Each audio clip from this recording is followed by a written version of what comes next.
പ്രിയ മാതൃദേശം പ്രേക്ഷകരെ നമസ്തേ.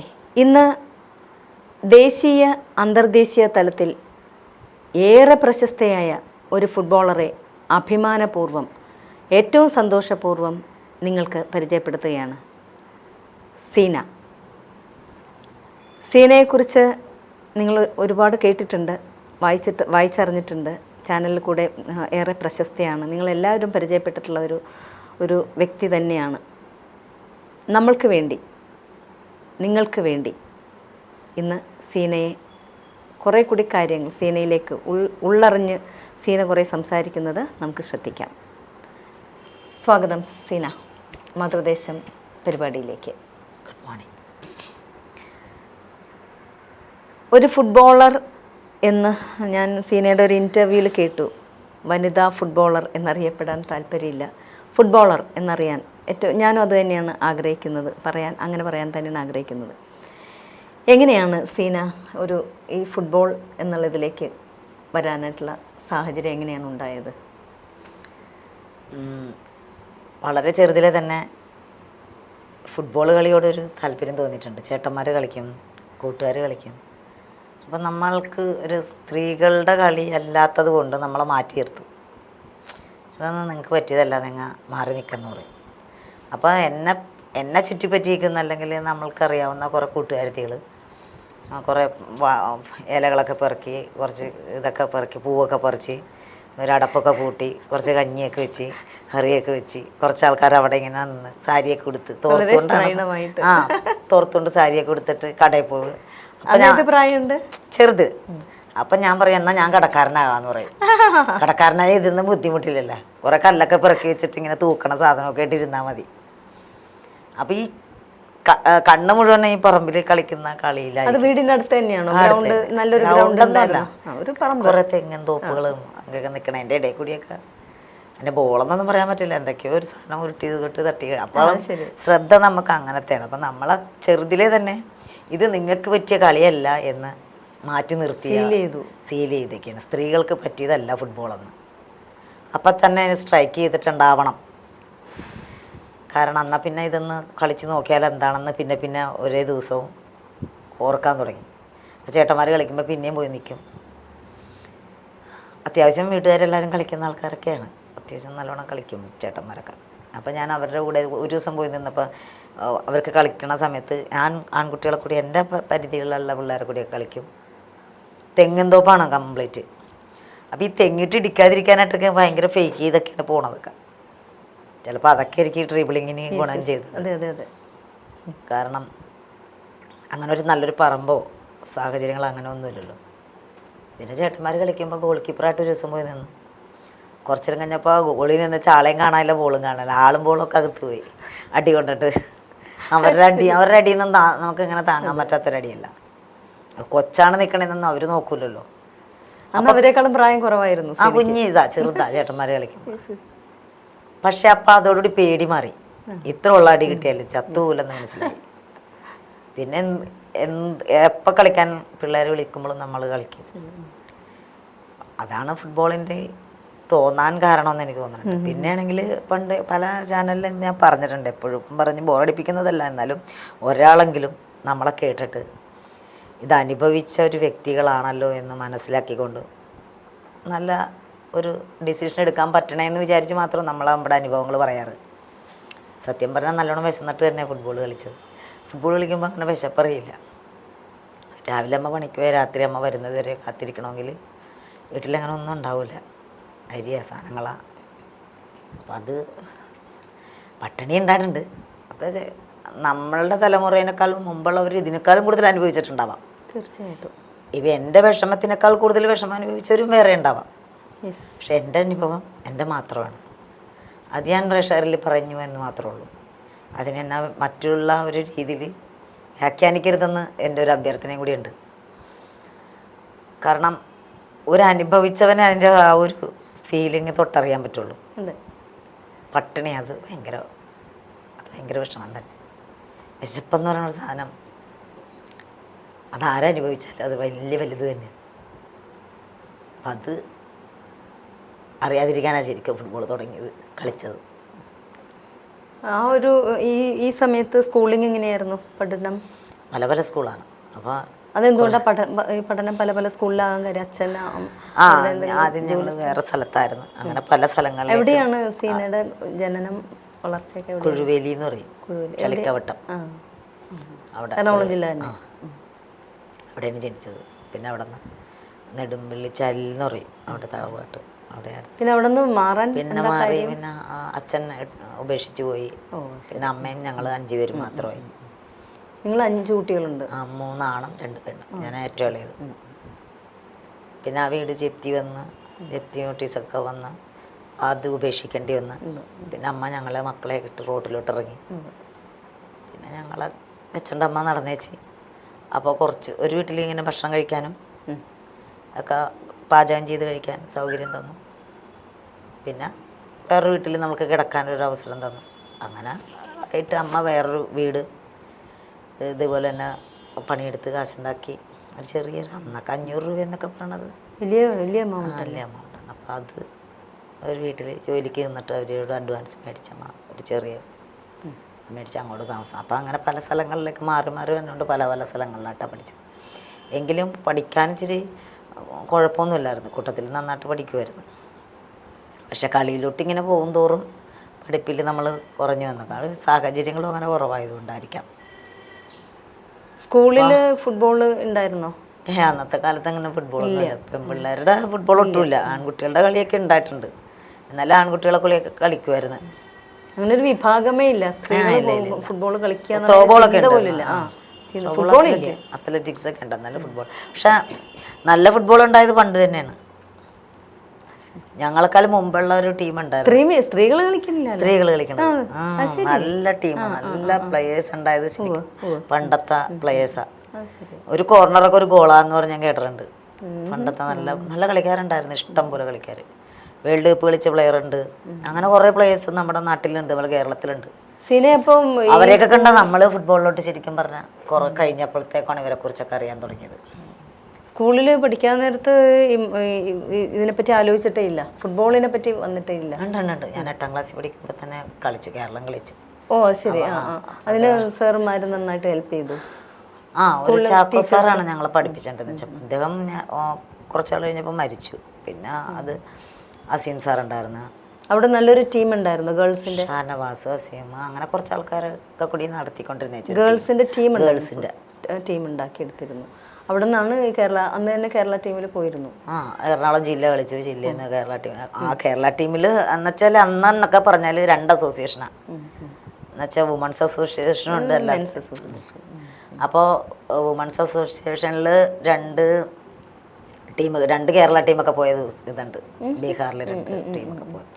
പിന്നെ അങ്ങോട്ട് ഒരു പരിശ്രമം, ഈ ഫുട്ബോള് നന്നായിട്ട് പ്രാക്ടീസ് ചെയ്യാം, ആ ഒരു ഗൗരവമായിട്ട് ഒരു ചിന്ത വരാൻ. അതായത് നമ്മൾ ഫുട്ബോള് കളിച്ച് പ്രൊഫഷണലായിട്ടൊരു കളിക്കണം, അല്ലെ കളിച്ചു പോകണം എന്നൊക്കെ തോന്നി തുടങ്ങിയതൊക്കെ കുറച്ചും കൂടിയൊക്കെ ആയതിനു ശേഷം. ശരിക്കും പറഞ്ഞാൽ നമ്മളിങ്ങനെ ഫുട്ബോൾ കളിച്ചു എന്നല്ലാതെ അത് കളിക്കണത് ജോലി കിട്ടാനാണ്, ജോലി കിട്ടും അങ്ങനെയൊന്നും ഓർത്തിട്ട് കളിച്ചതൊന്നുമല്ല. നമ്മൾ പാഷനായിരുന്നു. അതാണ് ഫുട്ബോളായിരുന്നു ഏറ്റവും ഇഷ്ടം. അതിനെ ബേസ് ചെയ്ത് മാത്രമാണ് നമ്മൾ കളിച്ചതൊക്കെ. അപ്പോൾ എറണാകുളം ജില്ലയിൽ വന്നു, ജില്ലക്ക് വേണ്ടി സെലക്ഷൻ കിട്ടി. അതുകൂടാതെ തമിഴ്നാട് വേണ്ടി കളിച്ചിട്ടുണ്ട് കുറച്ച് വർഷം, കർണാടകക്ക് വേണ്ടി കളിച്ചിട്ടുണ്ട്. അവർക്കൊക്കെ വേണ്ടി കളിച്ചു കൊടുത്തതൊക്കെ നമ്മൾ കേരളത്തിൽ അധികമായതുകൊണ്ടാണ് പിള്ളേർ അവിടെയൊക്കെ കളിക്കാൻ പറ്റിയത്. എന്നുവെച്ചാൽ നല്ല കേരള ടീം നമുക്ക് കേരളത്തിലുണ്ടായിരുന്നു, അതുകൊണ്ടാണ്. അല്ലെങ്കിൽ ഒക്കെ നമുക്ക് അങ്ങനെ അപ്പോൾ അവിടെ കുറേ കുട്ടികളുള്ളത് കൊണ്ടാണ് നമുക്ക് കളിക്കാൻ പറ്റിയത്. എനിവേ എന്തായാലും നമുക്ക് ആ ഒരു തലത്തിൽ നിന്നുകൊണ്ട് തന്നെ ഇത്രയും ഒരു സ്ഥാനമാനങ്ങൾ കിട്ടുന്ന ഫുട്ബോൾ കളിക്കുന്ന തലത്തിലേക്ക് എത്താൻ പറ്റിയത് ഈ ചെറിയതിൽ നമ്മൾ ചെയ്ത സ്ട്രഗിളിങ് തന്നെയാണ്. കാരണം ഞങ്ങൾ കളിക്കുമ്പോൾ ഒരു ഡ്രസ്സ് ചെയ്യാൻ സൗകര്യമില്ല. നമ്മൾ കാട്ടിൽ നിന്ന് ഡ്രസ്സ് മാറണം. പിന്നെ ഡ്രസ്സ് മാറിയിട്ട് വേഗം അവിടെ കളി കഴിഞ്ഞിട്ട് വേഗം. അപ്പോൾ അവിടെ ഒരു ബ്രാഹ്മണന്മാരൊരു അമ്പലം, ഒരു കുളമുണ്ട്, കുളക്കടം എന്ന് പറയും. അവിടുത്തെ ആ മാഡം പറഞ്ഞ് ഇവിടെ വന്ന് ഡ്രസ്സ് ചെയ്തോ എന്ന് പറഞ്ഞിട്ട് ഞങ്ങൾ അവിടെ വന്നിട്ടാണ് പിന്നെ സ്കൂളിലൊക്കെ പോണത്.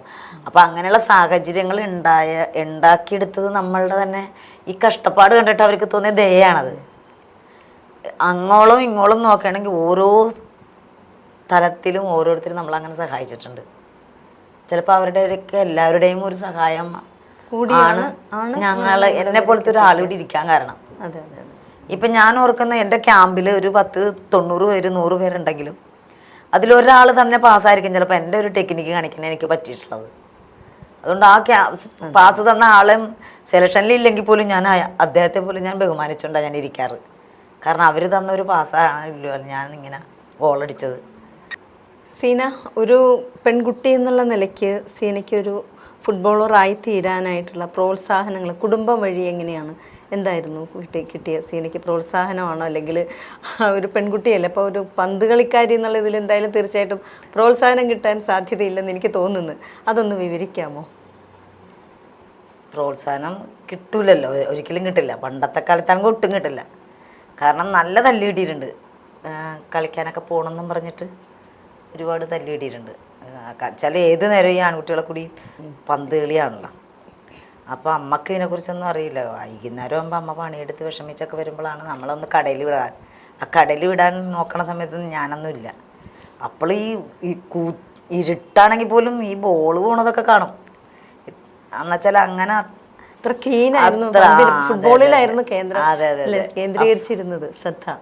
വീട്ടുകാരുടെ സഹായമൊന്നും ഉണ്ടായിട്ടില്ല. നല്ല തല്ലി കിട്ടിയിട്ടുണ്ട്, ആളം വീതം തല്ലിയിട്ടുണ്ട്. ചേട്ടന്മാർ കെട്ടിയിട്ട് തല്ലിയിട്ടുണ്ട്, അമ്മയും തല്ലിയിട്ടുണ്ട്. കളിക്കരുത്, കളിക്കാൻ പോരുതെന്നും പറഞ്ഞിട്ട് തല്ലിയിട്ടുണ്ട്. ആ നേരത്തെ ഇരുന്ന് പഠിച്ചൂടെ എന്ന് പറഞ്ഞിട്ട് എപ്പോഴും. അപ്പോൾ ഒരുമാതിരി പഠിച്ചിരുന്ന വെച്ചാൽ ഞാൻ പിന്നെ കലിയായി തുടങ്ങി പഠിക്കൽ. ഈ പഠിക്കണത് തന്നെ പഠിക്കുന്നുള്ള ആ ഒരു ഇതിൽ അമ്മയുടെ വിഷമം കൊണ്ടാണ് അമ്മ അത് പറയണത്. പക്ഷെ അമ്മേനെ എനിക്ക് ഭയങ്കര ഇഷ്ടമാട്ടാ. എന്ത് പറഞ്ഞാലും അമ്മേനെ ഭയങ്കര ഇഷ്ടമാണ്. പാവൂരുന്ന്, പഞ്ചപാവൂരുന്ന്. നല്ല കഷ്ടപ്പെട്ട് തന്നെയാണ് നല്ല കഷ്ടപ്പെട്ട്. കാരണം അമ്മേനെ പോലത്തെ അങ്ങനത്തെ ഒരു അമ്മേനെയൊന്നും നമുക്ക് കാണാൻ പറ്റില്ല. അത്ര സ്നേഹം മക്കളോടാണെങ്കിലും അയൽവക്കക്കാരോടാണെങ്കിലും അങ്ങനെ ഒരു തടുത്തു തുറവെന്ന് പറഞ്ഞാൽ അമ്മ കേട്ടിട്ടേ ഇല്ല. എന്നെ പിന്നെ സ്നേഹം കൊണ്ട് പറയണത്. അത് കഴിഞ്ഞ് പിന്നെ സ്കൂളിങ് കഴിഞ്ഞിട്ട് പിന്നെ ഈ മത്സരങ്ങളിലേക്ക് മാത്രമായിട്ടുള്ള ശ്രദ്ധ കേന്ദ്രീകരിച്ചുകൊണ്ട് സീന എങ്ങോട്ടായിരുന്നു പിന്നെ? ആ യാത്ര എങ്ങനെയായിരുന്നു ആരംഭം? അവിടെ നിന്ന് ഞാൻ പിന്നെ എൻ്റെ ചെറുപ്പ കാലഘട്ടത്തിൻ്റെ കളികൾ അവിടെ വെച്ച് അമ്മക്ക് സുഖമില്ലാതായി. അമ്മ മരിച്ചു. ചെറിയതായപ്പോൾ തന്നെയായിരുന്നു അമ്മയും മരിച്ചു. പിന്നെ അച്ഛൻ ചെറുതിലേ പോവുകയും ചെയ്തു. പിന്നെ ആരും നോക്കാൻ വീട്ടിലില്ല. ചേട്ടന്മാരാണല്ലോ, 2 ചേട്ടനും ഒരു ചേച്ചി. ഞങ്ങളങ്ങനെ താമസം മാറി നേവൽ ബേസിൽ താമസമായി. അങ്ങനെ താമസമാകുമ്പോഴാണ് ഞാൻ സ്കൂളിൽ നിന്ന് തന്നെ ഫുട്ബോളിലോട്ട് വരണതും. ഞാനൊരു ഫ്രണ്ട് വഴി ഇവിടെ TD ഹാളിൽ സെലക്ഷൻ നടക്കണമെന്ന് അറിഞ്ഞ് അവിടെ പോയി സെലക്ഷനിൽ പങ്കെടുത്തു, കളിച്ചു. ചെന്നപ്പോൾ തന്നെ സെലക്ഷൻ കിട്ടി. എന്നുവെച്ചാൽ കളിച്ച് പഠിച്ചാണല്ലോ ചെല്ലണത്. എല്ലാവരും അവിടെ ചെന്നിട്ടാണ് പഠിക്കണത്. ഞാൻ പഠിച്ചിട്ടാണ് അറിയായിരുന്നു. അപ്പോൾ അതുകൊണ്ട് അവിടെ ചെന്ന് സെലക്ഷൻ കിട്ടി. എറണാകുളം ജില്ല കളിച്ചു, കേരളം കളിച്ചു, തമിഴ്നാട് കളിച്ചു, കർണാടക കളിച്ചു. അത് കഴിഞ്ഞു. പിന്നെ അതൊരു യാത്രയാണ്. പിന്നെ തുടർന്ന് ചേട്ടന്മാർ പിന്നെ വിടാതായി. എന്നെ തല്ലേക്ക് ചെയ്തു, കുറേ നാൾ കളിക്കാൻ പോകണ്ടെന്നൊക്കെ പറഞ്ഞ്. പിന്നെ ദൈവം നമ്മളെ ഇതിലോട്ട് തന്നെ വിട്ടു. ഇതൊക്കെ വരുമ്പോൾ ഈ പത്രത്തിലൊക്കെ വരുമ്പോൾ അവർക്ക് വേറൊരു ഫീൽ ഉണ്ടായിരുന്നു, അഭിമാനം തോന്നിയിട്ട് അങ്ങനെ? ആ സമയത്തൊന്നും അവർ ഇല്ല. അവർ വേറെ കല്യാണമൊക്കെ കഴിച്ച് വേറെ സെറ്റിലായി. പിന്നെ ഞാനും എൻ്റെ ചേച്ചി ഒരു ചേട്ടൻ മാത്രമേ ഉള്ളൂ. അങ്ങനെ ഞങ്ങൾ 3 പേരും കൂടി ജീവിക്കുമ്പോഴാണ് ഞാൻ സ്ഥിരമായിട്ട് കളിക്കാൻ വന്നത്. അദ്ദേഹം കളിക്കാൻ വരാൻ കാരണം എനിക്ക് കണ്ണാടിക്കാട് ഞങ്ങളുടെ ഒരു ബന്ധത്തിൽപ്പെട്ട ഒരു CB നാരായണൻ എന്നും പറഞ്ഞ്, അദ്ദേഹം കൊച്ചിമോട്ടിലെ ഗസ്റ്റ് ഓഫീസറാണ്. അദ്ദേഹത്തിൻ്റെ മകൾ കളിക്കുന്നുണ്ട്, അജിതാസിയൻ. പുള്ളിക്കാരത്തിയാണ്. ഒരു ദിവസം 5-6 ദിവസമായിട്ട് ഞാൻ ഗ്രൗണ്ടിൽ ചെല്ലാതെ വന്നപ്പോൾ എന്നെ അന്വേഷിച്ച് വന്നപ്പോൾ ഞാനിങ്ങനെ ഗ്രൗണ്ടിൽ പോകാൻ പറ്റാതെ വീട്ടിലിരിക്കണം കണ്ടിട്ട് വിളിച്ചുകൊണ്ട് പോയി. ഇന്നിപ്പോൾ ഇരിക്കുന്ന ഒരു സീന ആയിട്ടുണ്ടെങ്കിൽ അത് പൂർണ്ണ ഉത്തരവാദിത്ത അജിത എന്ന് പറയുന്ന ആ കുട്ടിയാണ്.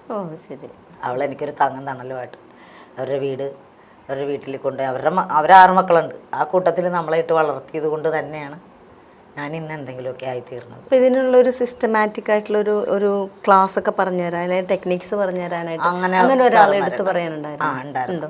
ചാക്കോ സാർ എന്ന് പറഞ്ഞൊരു ജർമ്മനിയിൽ നിന്ന് വന്ന സാറുണ്ടായിരുന്നു. സാറ് നന്നായിട്ട് പഠിപ്പിക്കുമായിരുന്നു. അത് കഴിഞ്ഞ് പിന്നെ കുറേ കോച്ചുമാരുണ്ടായിട്ടുണ്ട്. ജോ സാറുണ്ട്, പിന്നെ നാരായണൻ സാറുണ്ട്, അങ്ങനെ പിന്നെ ബാലൻ സാറുണ്ട്.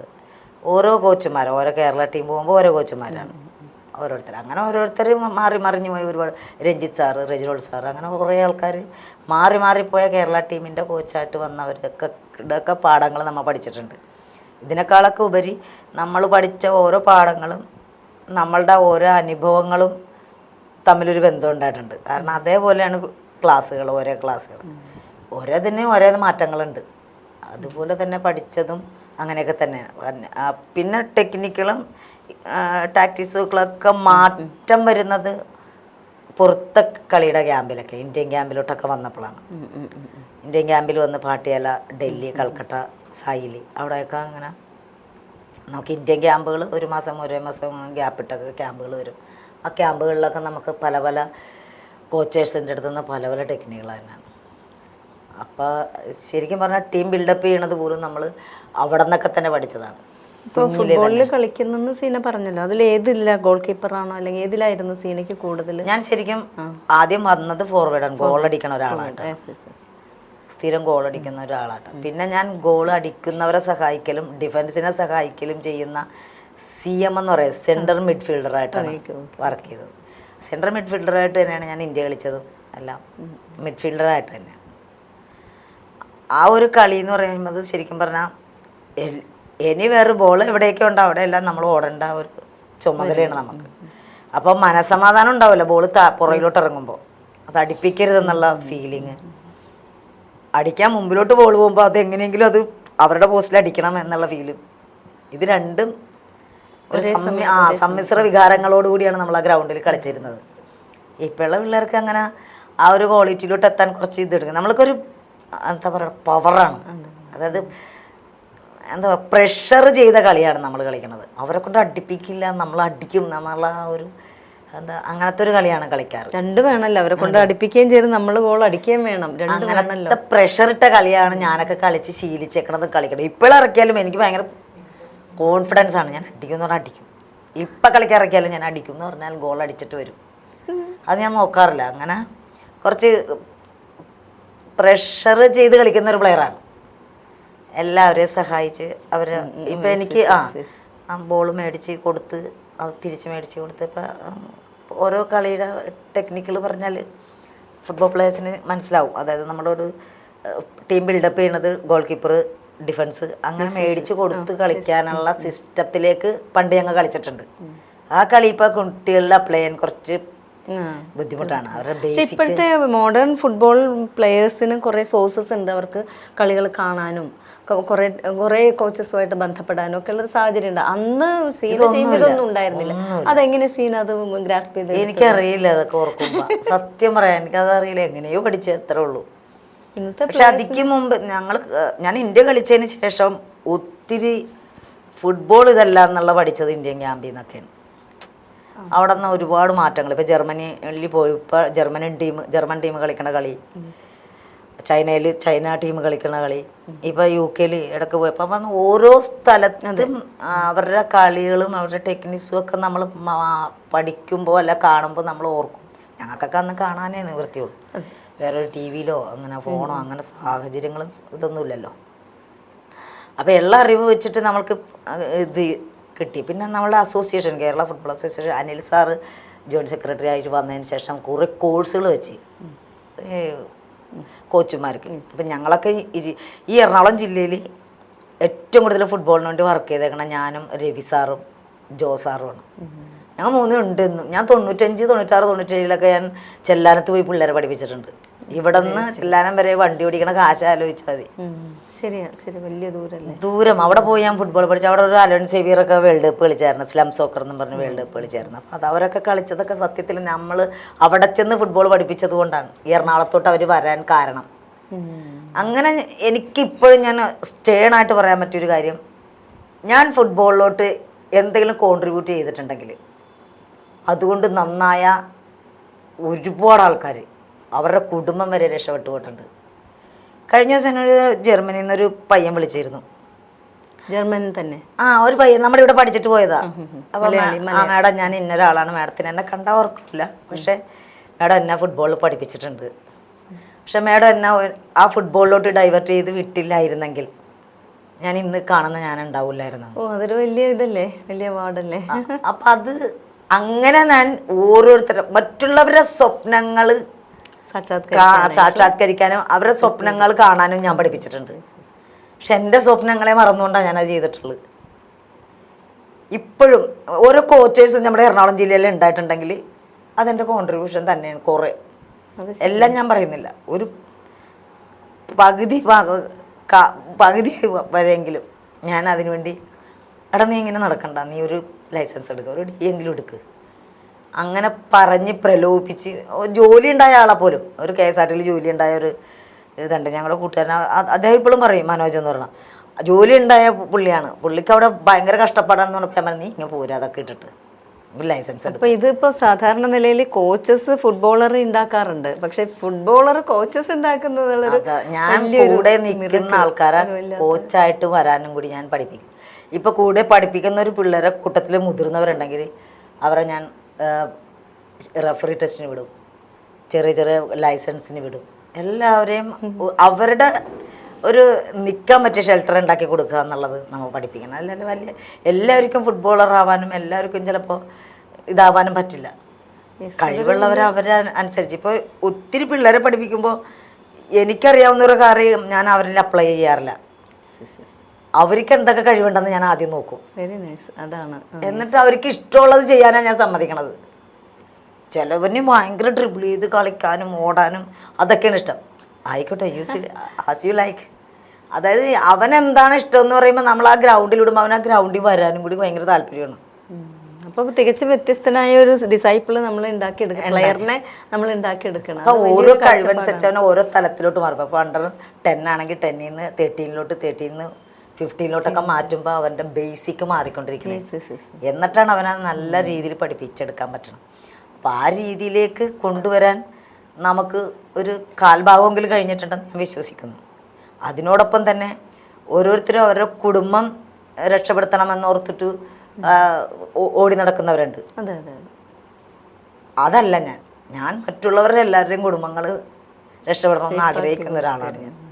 അത് ഞാൻ ഇച്ചിരി ഇല്ലെങ്കിലും കുഴപ്പമില്ല, അങ്ങനെ ചിന്തിക്കാം. അങ്ങനെ എനിക്ക് തോന്നണേ ഞാൻ അങ്ങനെ കണ്ടത് എനിക്ക് തന്നെ ദോഷമായിട്ടുണ്ട് പല സമയത്തും. അല്ലാതെ യഥാർത്ഥമായിട്ടുള്ള ഒരു സ്പോർട്സ്മാൻ സ്പിരിറ്റ് അല്ലേ തീർച്ചയായിട്ടും നമ്മൾ കാണേണ്ടത്. ഒരു ജലസ് ഇല്ലാതെ പോവുക എന്നുള്ളത് ശരിക്കുള്ള സ്പോർട്സ്മാൻ സ്പിരിറ്റ് എന്ന് പറഞ്ഞാൽ അതാണ്. സ്പോർട്സ് വുമൺ സ്പിരിറ്റ് എന്ന് പറയാം. അതാണ് വേണ്ടതല്ലേ, കളിക്കളത്തിലൊക്കെ അതല്ലേ ആവശ്യം. അതെ അതെ അതെ.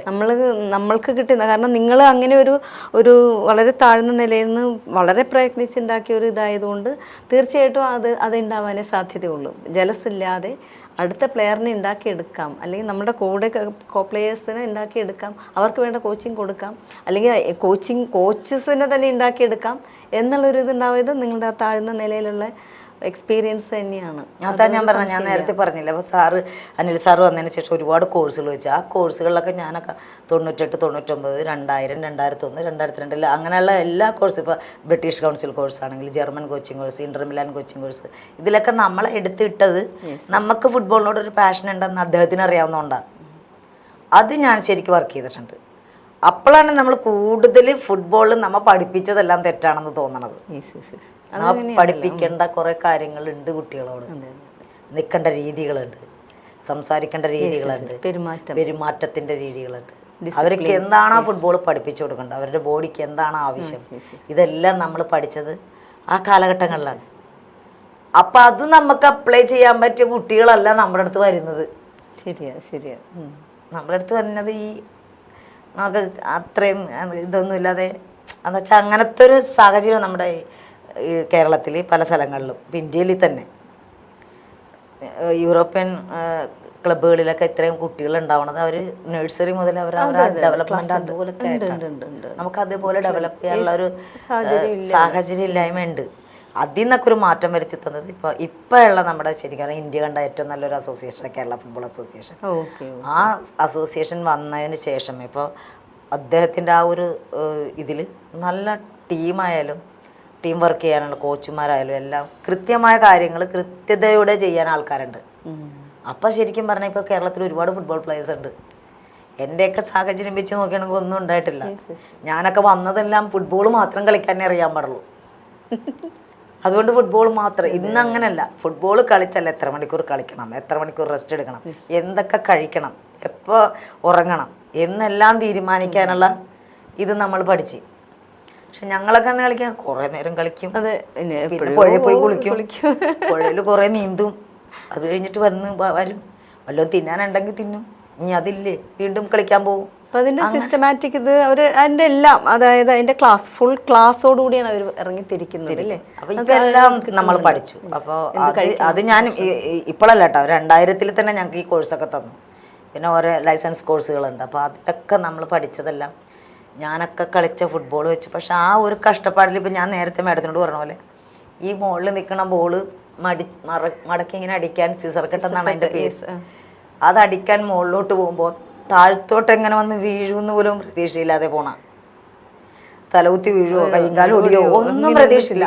ആകാശത്തിലുള്ള ബോളിനെ മാത്രമാണ് ലക്ഷ്യം. ആ ബോള് നമ്മുടെ പോസ്റ്റിൽ കയറി ഗോളാവരുത്, അത്രേ നമ്മൾ ചിന്തിക്കണുള്ളൂ.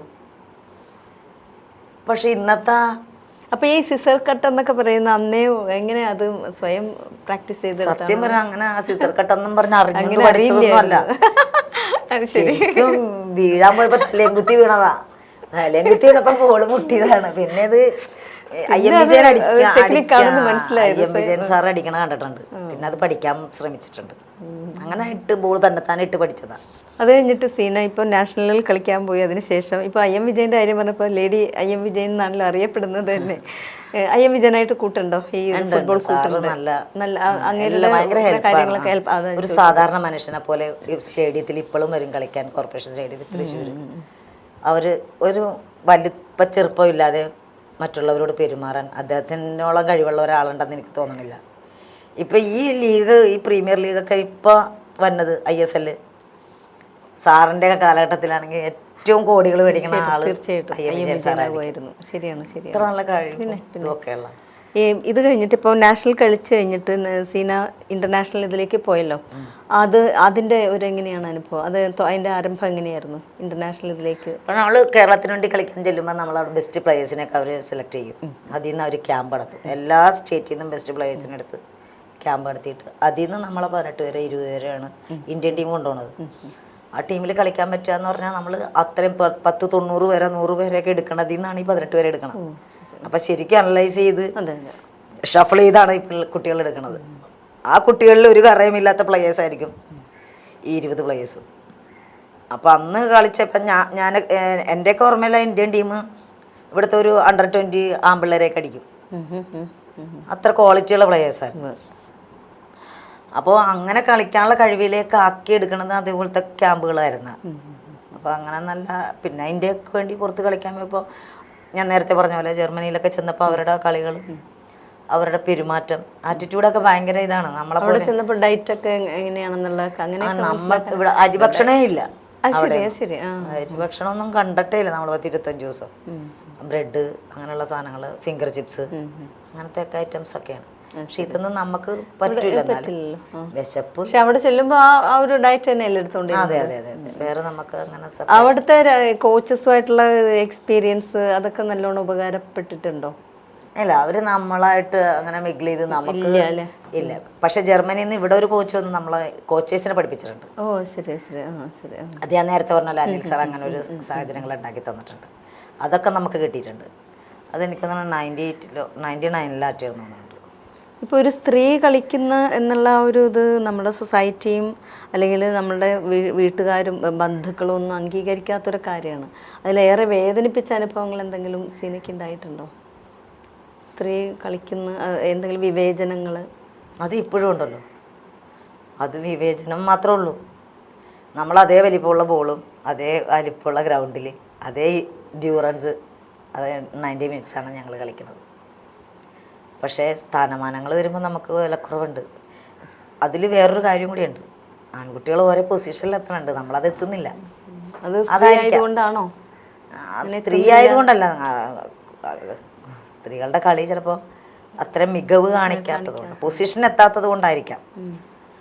ഇപ്പൊ ബെൻഡിലേക്ക് അവിടെ വരെ പോയല്ലോ, ഫിഫ ഇതിൽ വരെ ഒക്കെ പോയല്ലോ. ഇപ്പൊ കോച്ചായിട്ട് ബെൻഡിൽ പോകുന്നുണ്ട്. ആ ഒരു ഇതിലേക്കൊക്കെ സ്ത്രീകൾ എത്തുന്നുണ്ടല്ലോ ആസ് എ ഫുട്ബോൾ പ്ലെയർ എന്നുള്ള നിലയിൽ.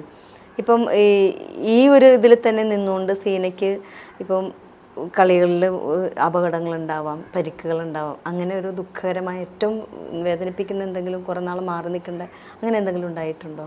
ദുഃഖം ഉണ്ടായിട്ടുണ്ട്. ഞാൻ ഒരു ദിവസം ഞങ്ങൾ ഒരു പെണ്ണുങ്ങളുടെ ടീമും ഒരു ആണുങ്ങളുടെ ടീമുമായിട്ട് കൊച്ചിൻ ഷിപ്പ്യാർഡിൽ കളിച്ചു. അത് ശരി, ഓപ്പോസിറ്റ്. അപ്പൊ ഞാൻ 2 ഗോൾ അടിച്ച് ആണുങ്ങളുടെ പോസ്റ്റില്. ഓക്കെ. അപ്പൊ 2 ഗോളിൽ നമ്മൾ ജയിച്ച് നിൽക്കണേ. അപ്പൊ അതില് ഒരു സാറ് കളിച്ചോണ്ടിരിക്കണതിൻ്റെ ഇടയിൽ എന്നെ പുഷ് ചെയ്ത്. പക്ഷെ ഞാൻ ചെന്ന് വീണിട്ട് കാലൊടിഞ്ഞു പോയി. അന്ന് രാത്രി ഫുള്ള് പിറ്റേ ദിവസം ഡോക്ടർ വരണവരെ നമ്മൾ കാണിക്കാൻ ഈ കാല് വെയിറ്റ് ചെയ്യണം. ഒടിഞ്ഞ ഈ കാലും വെച്ചിട്ട് ഞാൻ ആ മെഡിക്കൽ ട്രസ്റ്റിൽ, അപ്പോഴും അജിമോളുണ്ട് കൂടെ അവിടെ ഹോസ്പിറ്റലിൽ.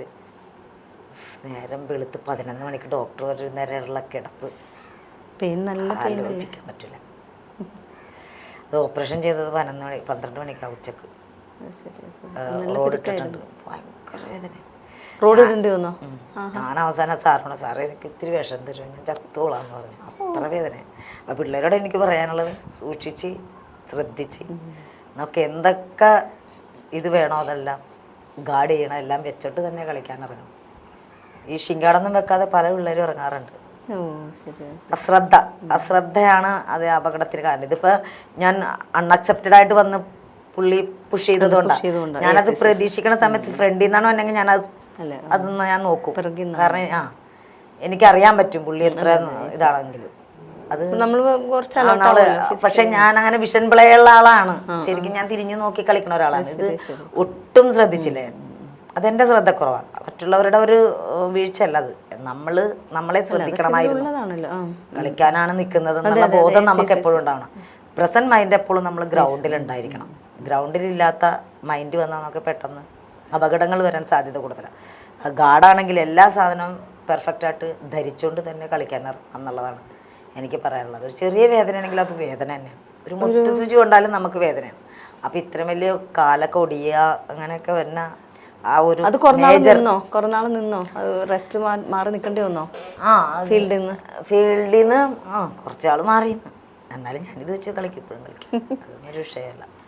പിന്നെ ഇപ്പോൾ ഒരു സ്ത്രീയാണ്, നമ്മൾക്കൊരു ഇമോഷണൽ സപ്പോർട്ട് വേണം, അങ്ങനെ ഒരു പാർട്ട്ണർ വേണം, അങ്ങനെ അതിനെപ്പറ്റിയൊക്കെ ചിന്തിച്ചിട്ടുണ്ടോ? ഉണ്ടായോ? എന്താണ് ഫാമിലി? അതിനുള്ള സമയം കിട്ടിയില്ല. ഇപ്പം ഞാൻ ഇന്നെല്ലാം ഏറ്റവും ആരോ ചോദിച്ചപ്പോൾ ഞാൻ പറഞ്ഞു, ഞാൻ ഈ കമ്മൽ പോലും ഇടണത് ഒരുപാട് വയസ്സായതിനു ശേഷം. അത് ഇതിന്ന് ഞങ്ങൾക്ക് ഇടാൻ പാടില്ല കളിക്കുമ്പോൾ. ശരി ശരി. അപ്പോൾ എപ്പോഴും കളിയാണല്ലോ, പിന്നെ ഇതിപ്പോൾ ഇടാൻ നേരമില്ല എപ്പോഴാണുള്ളത്. അപ്പോൾ അങ്ങനെ ഒരു വിഷമം അങ്ങനെ തോന്നിയിട്ടില്ല. എപ്പോഴും ഫുട്ബോളിൻ്റെ കൂടെ തന്നെയാണ്. പിന്നെ ഒരു പാർട്ട്ണർ എന്നുള്ള നിലയിൽ ഫുട്ബോളാണ്. പിന്നെ പാർട്ട്ണറിൻ്റെ അമ്മയുടെ വിഷമങ്ങൾ കണ്ടു തന്നെ വളർന്നിട്ടുണ്ട്. അത് തന്നെ നല്ലൊരു എക്സ്പീരിയൻസ്. ജന്മത്തൊരാൾ കല്യാണം കഴിക്കൂല. സത്യം, എൻ്റെ അമ്മ അനുഭവിച്ച വിഷമം നേരിട്ട് കണ്ണുകൊണ്ട് കണ്ടു വളർന്ന ആളായി. അതുകൊണ്ട് തന്നെ അങ്ങനെ ഒരു തീരുമാനം എടുത്തു അല്ലേ? സ്വയം എടുത്ത തീരുമാനം. അത്രയും അച്ഛനിട്ട് ദ്രോഹിക്കണത് എൻ്റെ കണ്ണുകൊണ്ട് ഞാൻ കണ്ടിട്ടുണ്ട്. അത് അന്ന് അങ്ങനെ ഒന്നും തീരുമാനം എടുത്തതൊന്നുമല്ല. പ്രായമാകുമ്പോൾ ചിലപ്പോൾ മാറുമെന്ന് വിചാരിച്ച്. പ്രായമായപ്പോഴും നമ്മളുടെ കുടുംബത്തിലുള്ള പല ആൾക്കാരും കല്യാണം കഴിച്ചു പോയവരും ഒക്കെ അനുഭവിച്ച വിഷമങ്ങൾ. അല്ല, അത് തന്നെയാണ് നമ്മൾക്ക് മാതൃകയാവേണ്ടത്. അല്ല, നമ്മളിതൊക്കെ അനുഭവിച്ചിട്ടല്ല പഠിക്കേണ്ടത്. അത് പുറത്തു നിന്നുള്ള പാഠങ്ങൾ കണ്ടാൽ നമുക്ക് അനുഭവിക്കാതെ അങ്ങനെ ഒരു സ്റ്റാണായിട്ടുള്ള തീരുമാനം എടുക്കാൻ സാധിച്ചു. എല്ലാവരും വരണത് ഒറ്റക്ക് പോണത് ഒറ്റക്ക്, എന്നാ പിന്നെ മിഡിലിൽ ജീവിക്കാൻ എന്തിനാ വേറെ എന്ന് ഓർത്ത്. ഓക്കെ, നല്ല വെരി നൈസ് ഡിസിഷൻ. ഇനിയിപ്പം കിട്ടിയ എന്തെങ്കിലും സ്ഥാനം അല്ലെങ്കിൽ ഇതിൽ നിന്ന് football as A sports woman എന്നുള്ള നിലയിൽ സീനയ്ക്ക് കിട്ടിയ, ജീവിതത്തിന് കിട്ടിയ, ഇപ്പം ഞാൻ ജോലി ഒക്കെ കിട്ടുമല്ലോ, അതെന്താണ്, എങ്ങനെയാണ്? അതൊക്കെ എനിക്ക് ഭയങ്കര എന്താ പറയണ മിറക്കൾ പോലെയാണ്. കാരണം ഞാൻ ഇന്ത്യക്ക് വേണ്ടി കളിച്ചു തിരിച്ചു വന്നു, ജോലിയൊന്നും ഉണ്ടായിരുന്നില്ല. പിന്നെ അങ്ങനെ കുറച്ച് നാൾ കഴിഞ്ഞപ്പോഴത്തേക്കും പത്രങ്ങളിലൊക്കെ എഴുതാൻ തുടങ്ങി. അതിനുമ്പ് ഒരു കാര്യമാണ് ചോദിച്ചത്, ഇതിനുള്ള സാമ്പത്തിക ഇത് എങ്ങനെ ആ സമയത്തൊക്കെ മാനേജ് ചെയ്ത് എങ്ങനെയാണ് സീന? സാമ്പത്തികം വേണ്ടല്ലോ, കേരള ഫുട്ബോൾ അസോസിയേഷൻ അപ്പം അവർ ചിലവുണ്ട്, അവരാണ് പോണം നിൽക്കുക. പിന്നെ നമ്മുടെ എൻ്റെ ഒന്നും കയ്യിൽ പൈസ നമുക്കുണ്ടെങ്കിൽ നമുക്ക് പുറത്തുനിന്ന് എന്തെങ്കിലും മേടിക്കാനല്ലേ. ഭക്ഷണം, നമ്മൾ നല്ല ഭക്ഷണം വേണമല്ലോ, നല്ലൊരു ഡയറ്റ് വേണമല്ലോ, ഈ ഫിസിക്ക് നന്നാക്കി വെക്കുന്നത്. പറഞ്ഞാൽ അങ്ങനെയൊന്നും കഴിച്ചിട്ടില്ല, അതൊക്കെ ഓർക്കാൻ പറ്റണില്ല ഇപ്പോഴും. നമ്മളങ്ങനെ നല്ലൊരു ഭക്ഷണം, കളിക്കാൻ വേണ്ടി ഒരു ഭക്ഷണം കഴിച്ചിട്ടില്ല. എന്താണോ ക്യാമ്പിൽ നിന്ന് കിട്ടണത് അത് കഴിക്കും. വീട്ടില് ഞാൻ എപ്പോഴും ക്യാമ്പ് ഉണ്ടാണോ എന്ന് ആഗ്രഹിച്ചിട്ടുണ്ട്. കാരണം അപ്പോൾ ഭക്ഷണം കിട്ടുമല്ലോ, കറക്റ്റ് സമയത്ത് ഭക്ഷണം കിട്ടും, കളിക്കാൻ പോവാം. ഇനി ജോലിയുടെ കാര്യം അതൊന്നും. അപ്പോൾ ജോലി ഇന്ത്യ കളിച്ചിട്ട് ജോലി കിട്ടാതെ വന്നപ്പോൾ പത്രങ്ങളൊക്കെ എഴുതി ഇങ്ങനെ ഇന്ത്യൻ കളിക്കാരി ജോലി ഇല്ലാതെ Yes, yes. നിൽക്കുന്നൊക്കെ പറഞ്ഞിട്ട് കുറേ. അപ്പോൾ നായനാർ സാർ എന്നെ അങ്ങനെ വിളിച്ചു, ഓളെങ്ങനെ വിളിയെന്ന് പറഞ്ഞു. ഞാൻ ചെന്ന് സാറിനെ കണ്ട് അങ്ങനെ ആ മുഖ്യമന്ത്രിയുടെ ഓഫീസിൻ്റെ അകത്ത്, കാരണം ആദ്യമായിട്ടാണ് മുഖ്യമന്ത്രി എന്ന് പറഞ്ഞ അദ്ദേഹത്തെ നേരിട്ട് കാണണത് ആദ്യമായിട്ടാണ്. ഞാൻ സാറ് ബാക്കിയേറി വായിരി എന്ന് പറഞ്ഞാണ് ഇരുത്തി ഓപ്പോസിറ്റ് ഇരുന്ന്. എവിടെ ജോലി ഉണ്ടെന്ന് ചോദിച്ചു. എനിക്ക് ജീവിതത്തിൽ അറിയാൻ പാടില്ല കളിച്ച ജോലി കിട്ടുമെന്നോ ഗവൺമെൻറ് ഓഫീസ് ഇങ്ങനെ എത്ര ഉണ്ടെന്നൊന്നും നമുക്കറിയില്ലല്ലോ. എന്താ പിന്നെ അങ്ങനെയൊന്നുമില്ല, സാറിന് ഇഷ്ടമുള്ളത് എന്നിങ്ങനെ പറഞ്ഞു.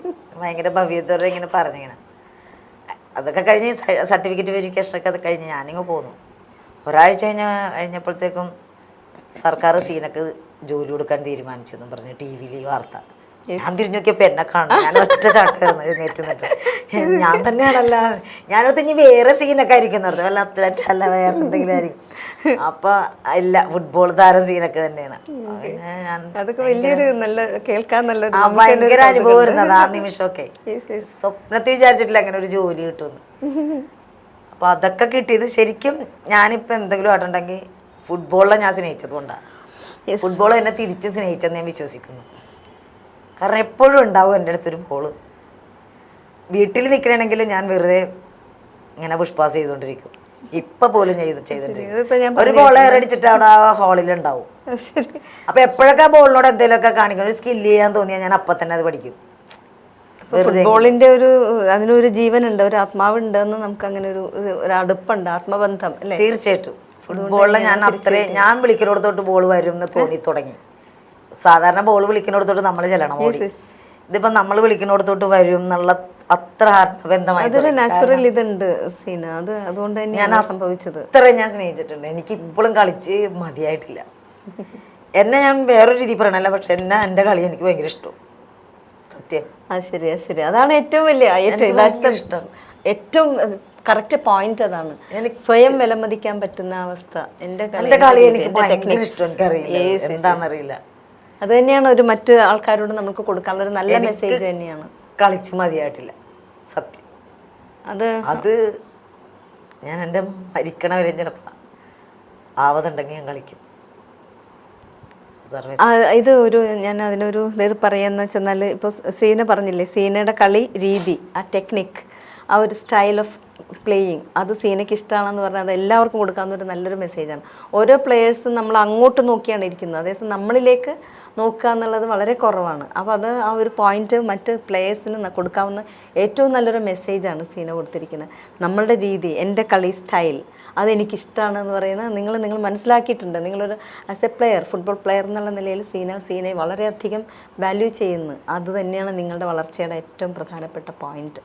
Thank you ma'am. കാരണം ഇപ്പോൾ മെസ്സിയുടെ പോലെ അല്ലെങ്കിൽ റൊണാൾഡോയുടെ പോലെ മറ്റുള്ളവരുടെ പോലെ അനുകരിക്കാതെ ഞാനാകാൻ പല സമയം എനിക്ക് എന്ത് പഠിച്ചെടുക്കാൻ പറ്റുമെന്ന് ഓർത്തിട്ട് അത് പഠിച്ചെടുക്കാൻ ശ്രമിക്കാറുണ്ട്. എന്നെ കൊണ്ടാവുന്ന രീതിയിൽ. ഇപ്പോൾ ഒരു സ്കില്ലാണെങ്കിലും എന്താണെങ്കിലും അത് മറ്റുള്ളവർ കാണിക്കണ പോലെ അല്ലാത്തത് കാണിക്കാനാണ് ഞാൻ ശ്രമിക്കുന്നത്. സ്വന്തം രീതിയിൽ കൊണ്ട്. ഞാൻ വേറൊരു ചോദ്യം ചോദിച്ചോട്ടെ. ഇപ്പം മെൻസ് ഫുട്ബോൾ കാണാറുണ്ടോ? പിന്നെ എപ്പോഴും കാണാറുണ്ട്. ഇഷ്ടമാണ് കാണാൻ. അതിലാരെങ്കിലും ആരാധന തോന്നിയിട്ടുണ്ടോ? എനിക്ക് ഞാൻ പറഞ്ഞില്ലേ, ഇപ്പം നേരത്തെ പറഞ്ഞല്ലോ, എനിക്ക് എൻ്റെ നാട്ടിലെ എൻ്റെ വിജയൻ സാറിനെ തന്നെ ഇഷ്ടം. കാരണം അദ്ദേഹത്തിനെയൊക്കെ കണ്ടിട്ടാണ് നമ്മളൊക്കെ കളി കൂടുതലും. ഞാൻ ഇപ്പോഴും ഓർക്കുന്നുണ്ട്, സാറിങ്ങനെ മഹാരാജാസ് കോളേജ് ഗ്രൗണ്ടിൽ ഒരു സന്തോഷ് ട്രോഫിയുടെ ഇതിൽ സാറിങ്ങനെ ഒറ്റയ്ക്ക് ഇങ്ങനെ ഒരു കാലിലിങ്ങനെ ബോൾ എടുക്കണത്. അപ്പം ഞാൻ ആ ഗാലറിയിലിരുന്ന് ഞാനിങ്ങനെ ശ്രദ്ധിച്ചപ്പോൾ ഇങ്ങനെ ചെയ്തുകൊണ്ടിരിക്കണം. വെറുതെ അവർ പ്രാക്ടീസിന് ഇറങ്ങിയ ടൈമാണ് കേട്ടോ. പക്ഷെ ഞാനത് വീട്ടിൽ വന്ന് ഗ്രൗണ്ടിൽ ചെന്ന് പഠിച്ച് ഞാൻ ഒരു കാലിൽ 1000 പ്രാവശ്യം ചെയ്യുമായിരുന്നു. ഈ കാലോടിയുന്നതിന് മുമ്പ് ഇതിൽ നിൽക്കാൻ പറ്റണം. പക്ഷെ അങ്ങനെ ഒരു സാധനം ചെയ്യാൻ എനിക്ക് പ്രചോദനം IM വിജയൻ സാർ തന്നെ. സാറിൻ്റെ കളിയും സാറിനെയാണ് എനിക്ക് കൂടുതൽ ആരാധന. അത് കഴിഞ്ഞാൽ പുറത്തുള്ള ആൾക്കാർ അവരെ നമ്മൾ അറിയുന്ന പോലും ഉണ്ടാവില്ല എന്ന് വിചാരിച്ചിട്ട് എല്ലാവരും ഇഷ്ടമാണ്. കളിക്കാരെ എല്ലാവരും ഇഷ്ടമാണ്. ആര് കളിച്ചാലും ഞാൻ നോക്കിക്കും. പെലേനെ ഇഷ്ടം, മർഡോണനെ ഇഷ്ടം, മെസ്സിനെ ഇഷ്ടം, എല്ലാവരെയും ഇഷ്ടമാണ്. കളി കൂടുതൽ കണ്ടേക്കണം എനിക്ക്. അത് വലിയൊരു മനസ്സാണ്. ഒരു വൈഡ് ആയിട്ട് എല്ലാവരെയും ഉൾക്കൊള്ളാനുള്ളൊരു മനസ്സ് ഉണ്ടാവും എന്നുള്ളൊരു നല്ലൊരു ഇത് തന്നെ. അത് തന്നെയാണ് സീന എന്നുള്ളൊരു പ്ലെയറിൻ്റെ ഏറ്റവും വലിയ വിജയത്തിന് നിദാനം. അത് തന്നെയാണെന്നാണ്. അവരുടെ അരികത്ത് നമുക്ക് എത്താൻ പറ്റില്ല സാറേ, അത്രയും കഴിവുകളുണ്ട് ശരിയാണ് ശരിയാണ് ശരി. പക്ഷെ അതിലൊക്കെ എന്തെങ്കിലും കാണിച്ചു കൂട്ടാൻ ശ്രമിച്ചിട്ടുണ്ടെന്നുള്ളൂ, അല്ലാതെ അവരുടെ ഒന്നും അരികത്തോളം നമുക്ക് എത്താൻ പറ്റില്ല. അത്ര ഏതെങ്കിലും ഇപ്പോൾ ജോലി ആയി എന്ന് പറഞ്ഞല്ലോ, ആ ജോലിയിൽ നിന്നുകൊണ്ട് ഇനിയിപ്പം കിട്ടിയ സ്ഥാനം അല്ലെങ്കിൽ പ്രൈസസ് അതിനെപ്പറ്റി ഒന്ന് പറയാമോ? എന്തെങ്കിലും ഒത്തിരി ഗുണങ്ങൾ. ഞാൻ ഈ ഫുട്ബോൾ ഇന്ത്യക്ക് വേണ്ടി കളിക്കുകയും ഇന്ത്യൻ പ്ലെയർ ആണെന്നുള്ള ബഹുമാനം അസോസിയേഷൻ ആണെങ്കിലും ശരിയാണ് നമുക്ക് തരാറുണ്ട്. ആ ഒരു ഫോറിൻ അബ്രോഡ് പോകുമ്പോൾ ആരെങ്കിലും അപ്രീഷിയേറ്റ് ചെയ്യാറുണ്ട്, മിക്ക ആൾക്കാരും ചെയ്യാറുണ്ട്. ഇപ്പൊ കൂടുതൽ ചെയ്യാറുണ്ട്. എൻ്റെ കളികൾ കണ്ടിട്ട് കൽക്കട്ടയിലൊക്കെ എനിക്ക് എന്നെ ഭയങ്കര ഇഷ്ടമാണ് കളി. ഞാൻ അവർക്ക് വേണ്ടി ഈസ്റ്റ് ബംഗാളിന് വേണ്ടി കളിച്ചതാണ്. അപ്പൊ 10-48 ഗെയിം അവർക്ക് കളിച്ചു കൊടുത്തു. അപ്പൊ ആ ഓരോ കളിക്കും ഒരു ഇത് പറയണതല്ല, നമ്മുടെയൊക്കെ കളി കാണാൻ കുറെ ആൾക്കാർ വരുമായിരുന്നു. അത്ര ഒരു സ്റ്റൈൽ ഓഫ് പ്ലേ കാണിക്കാൻ ഞാൻ ശ്രമിക്കാറുണ്ട്. ശരിക്കും ഓഡിയൻസ് ഗെയിം, ഒരു ഓഡിയൻസ് ഗെയിം എൻ്റെ കയ്യിലുണ്ട്. ഓഡിയൻസിനെ പ്രീതിപ്പെടുത്തുന്ന തരത്തിൽ കളിക്കാൻ എനിക്കറിയാം. അപ്പൊ ആ ഒരു ഗെയിം ഞാൻ എടുക്കാറുണ്ട്.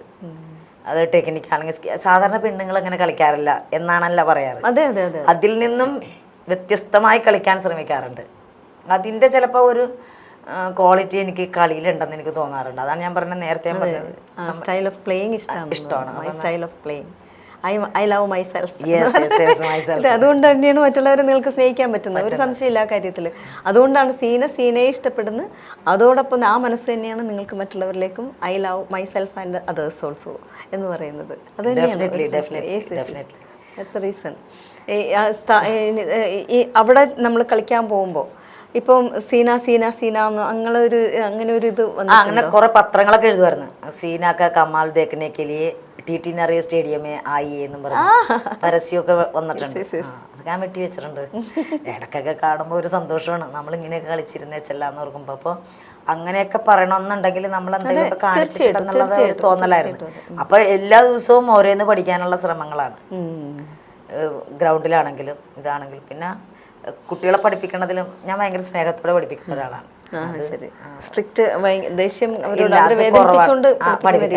എന്നുവെച്ചാൽ എനിക്ക് അങ്ങനെ കിട്ടാത്തത് അങ്ങനെ. പക്ഷെ ഒരു പരിധി വരെ അത് തെറ്റായ ക്ലാസ്സും കൂടിയാണ്.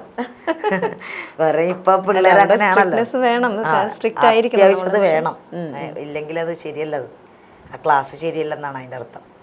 എനിവേ നമ്മൾ ഫുട്ബോളിൽ നിലനിന്നുകൊണ്ട് തന്നെ ഞാൻ എന്തെങ്കിലുമൊക്കെ ആയി തീർന്നിട്ടുണ്ടെങ്കിൽ അത് ഫുട്ബോൾ തന്നതാണ്. നമ്മൾ എന്തിനെങ്കിലുമൊക്കെ ആത്മാർത്ഥമായി സ്നേഹിച്ചാൽ അത് തിരിച്ചു തരുമെന്നുള്ളതിന് തെളിവാണ് ഞാൻ. അതെനിക്ക് തിരിച്ചു തന്നിട്ടുണ്ട്. ഇനി അടുത്ത സീനയ്ക്കുള്ള പ്ലേ എന്താണ്? അടുത്ത എപ്പോഴെങ്കിലും ഇപ്പം ഞാൻ UK വേൾഡ് കപ്പ്, ആദ്യത്തെ വനിതാ വേൾഡ് കപ്പ് കോച്ചായിട്ട് പോയി. ബ്ലൈൻഡാണ്. ശരി. ഇപ്പം രണ്ടാമത് ജപ്പാനിൽ പോകുമ്പോൾ 18-ാം തീയതി ഇന്ത്യൻ ടീമിൻ്റെ കൂടെ.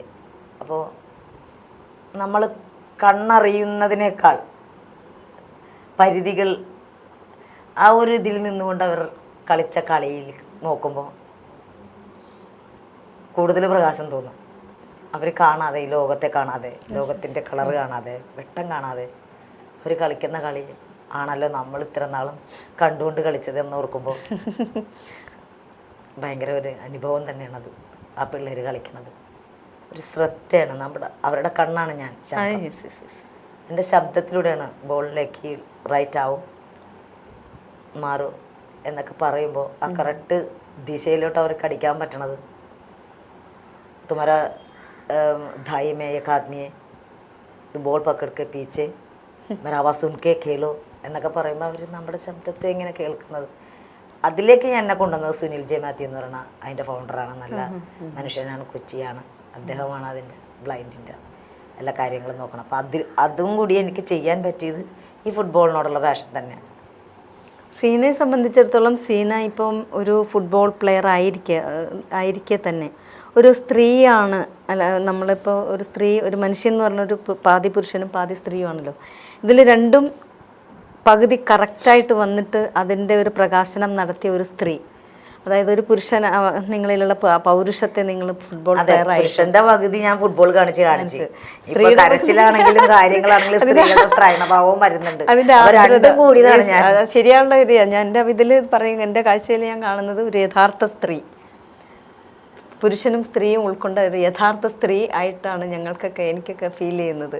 പിന്നെ മാത്രമല്ല ആ ഒരു മറ്റുള്ളവരോടുള്ള കരുതൽ, അവരോടുള്ള ഒരു ആർദ്രമായ സ്നേഹം, ഇതെല്ലാം സീനയിലുള്ള സ്ത്രൈണതയായി വർക്ക് ചെയ്യുന്നതും അതെല്ലാം ഏറ്റവും നല്ലൊരു, അതേസമയം ഒരു പുരുഷനെ പോലെ നിന്ന് കളിക്കാനുള്ള ആർജവം, അതോടുകൂടി കളിക്കുക, അത് രണ്ടും കൂടി ചേർന്നൊരു മിശ്രിതം, ശരിയായിട്ടുള്ളൊരു സ്ത്രീ എന്നുള്ള ഒരു മനുഷ്യൻ എന്നുള്ള നിലയിൽ നിൽക്കുന്ന ഒരു അവസ്ഥയിലാണ് എനിക്ക് സീനയെ തോന്നിയിട്ടുള്ളത്. അത് സീന കൊടുക്കുന്ന ഒരു മെസ്സേജസും, അതുപോലെ സീനയിലൊരു കവി കൂടിയുണ്ടെന്ന് എനിക്ക് തോന്നിയിട്ടുണ്ട്. സീന ഇപ്പം അവരോടുള്ള ഒരു വിഷൻ പറഞ്ഞതൊക്കെ അനുസരിച്ച് നോക്കുമ്പോൾ, അതായത് ഞാൻ എന്നെ സ്നേഹിക്കുന്നു, എൻ്റെ കളി രീതിയെ സ്നേഹിക്കുന്നു എന്ന് പറയുമ്പോൾ അതൊരു കാവ്യാത്മകത കൂടിയാണ്. ഇത് ഞാൻ കുറച്ച് പേരിൽ ഇത് കണ്ടിട്ടുള്ളൂ. രവീന്ദ്രദാസിനെ അറിയില്ലേ? അദ്ദേഹം സ്പോർട്സ് മാൻ ആണല്ലോ, സ്പോർട്സ് റൈറ്റർ ആണല്ലോ.